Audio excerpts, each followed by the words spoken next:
What's up, Ride London team? Another Ride London reflection coming your way, so let's dive straight into it.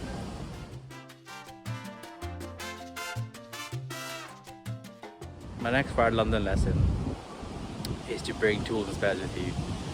So, as you know, I had a tire puncture earlier on in the season, and it was a lot of it to deal with because I didn't have any tools with me at the time.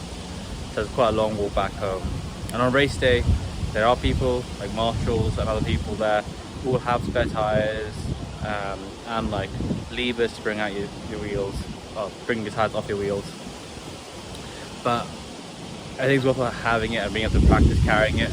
It's really useful. You never know when you have to use it, and it's best to have that. There's some really cool devices out there, like you can get like a satchel for under your seat, or you can put it in your back pocket of your cycling jersey, and you can carry them with you. And they're all designed to be very portable, so I think it's a bit extra weight, which I know is not ideal, but definitely is great for security, especially if you're doing really long rides.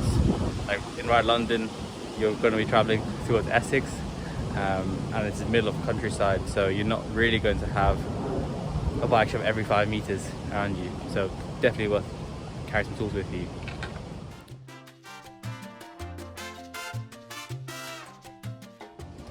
The next reflection, based on my puncture a few weeks ago, is pumpy tires.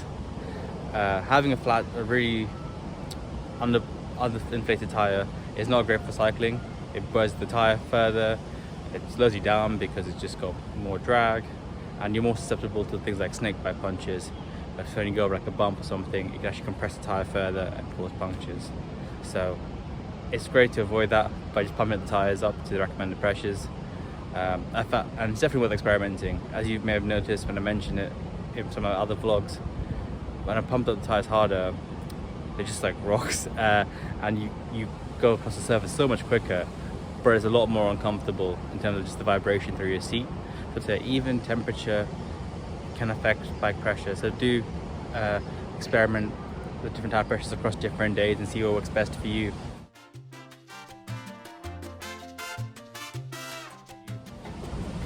And then the final Ride London reflection from this video is going to be prioritize what you want to invest your money in when it comes to all the equipment for cycling. Things like cycling jerseys, shorts, bib shorts, the bike itself, helmet, etc. And there's a huge array of things to look into when you get into the sport. It's very overwhelming, and also it can be quite expensive. So I've tried my best to figure out what I think is important for myself. I got advice from friends. Cycling shorts has been, I think, the most recommended one, and I can see why. You're sitting on the seat for so many hours, so want to make it your priority, make it more comfortable. And I've seen a huge difference in my cycling since having more comfortable shorts. Things like sunglasses, for example, I've used my normal sunglasses. I didn't really see the need to get proper cycling sunglasses, but at the end of the day, that was more marginal gains. So I think at the end of the day, look for all the tools you can. If you have any questions, let me know. I might make a video about all the equipment required for cycling.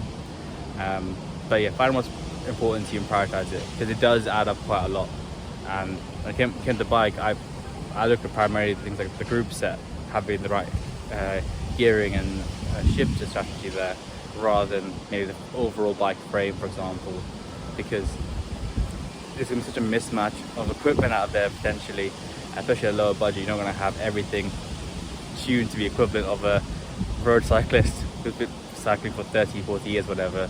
So do find what's best for you, and then you can eventually build it up in the sport further. That's what I'm doing. Hope you enjoy the Ride London reflection. I'll see you next time. Peace.